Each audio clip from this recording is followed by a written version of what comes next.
This is something that many in the Middle East were anticipating, some dreading, some hoping for, going back decades.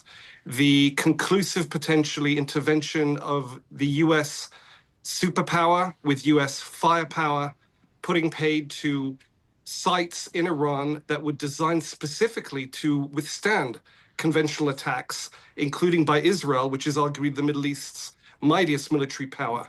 So what we've seen now is Trump upending effectively a status quo that was in place, that was shaken admittedly by 8 or 9 days of Israeli strikes, but nonetheless this changes the equation utterly.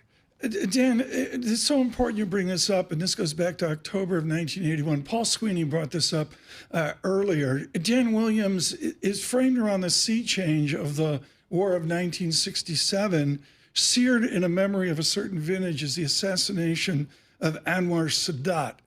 Is all of Israeli leadership, and maybe even Western leadership, are they at risk this morning because of this bombing last night? That's an extraordinarily good question. It's very acute. It would seem that you're referring mainly to the prospects of upheaval within Iran against the Iranian leadership. Is that what you're referring to? I'll go there as well. I mean, it can go both ways. It can be threats to the Iranian leadership, including the Ayatollah, or the other way, as we saw with Rabin and with Sadat decades ago. Which, is that where we are this morning, where everyone's at risk? I wouldn't say the Israeli leadership is at any risk. Indeed, there was an assassination of Prime Minister Rabin exactly 3 decades ago. That was over risk-taking and peacemaking with the Palestinians. If anything, the current leadership, specifically the Prime Minister Netanyahu, despite his very significant dip in popularity over judicial reform efforts 2 years ago, over the disastrous October 7th attack of Hamas, which begun this war, I think you're going to see his popularity increase with this, including critics. And we've seen this already. The opposition leader rallying to him, regular critics in the Israeli media admitting that this war, the way he conducted it, and in fact, the way he conducted contacts with President Trump, such that President Trump decided to intervene, that all works in Netanyahu's favor. I think he has as solid a position as he had in recent memory in Israel. As for Iran, there's been much speculation that this situation could effectuate a regime change.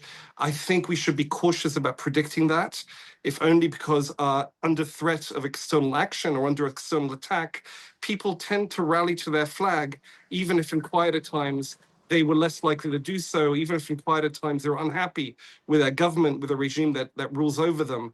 However, it's quite possible that in the long run, with this Iranian regime having seen its prestige dented, having been humiliated like this, having seen its military might, which provided it with a degree of domestic clout as well, so blunted by the combined force of Israel and the United States, once that dust settles, we could actually see some serious change in the internal dynamics of Iran. Yes.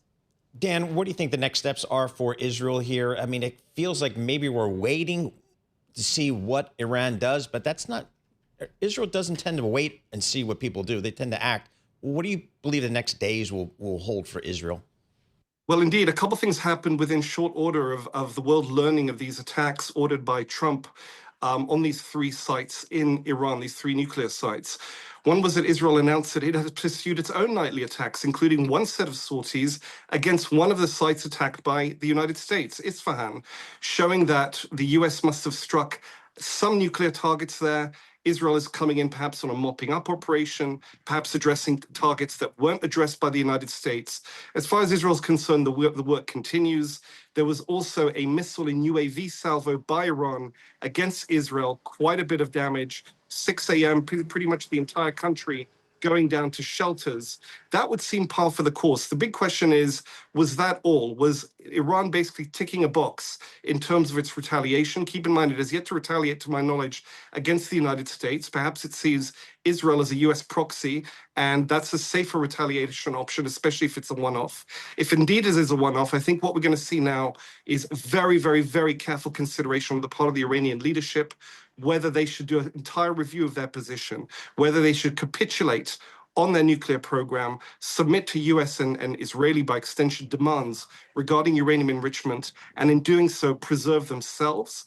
because it would appear to me the choice now faced by the Iranian leadership is between self-preservation, i.e. regime preservation, and preserving a nuclear program that has been significantly degraded, possibly retarded by months or even years. It's basically like guarding a jalopy of a nuclear program, even in the knowledge that that will actually extend the military strikes suffered by the regime, potentially toppling it in an irrevocable manner. So I think it's quite a binary choice. And I think the Israelis and possibly the Americans, I think Trump actually made this quite clear in his statement, are banking on the Iranians now doing an about-face diplomatically, and this really bringing about dramatic change in the entire disposition, the entire direction of negotiations, and the future of the nuclear program, i.e. an effective shutting down of what remains of the nuclear program should Iran agree to do that.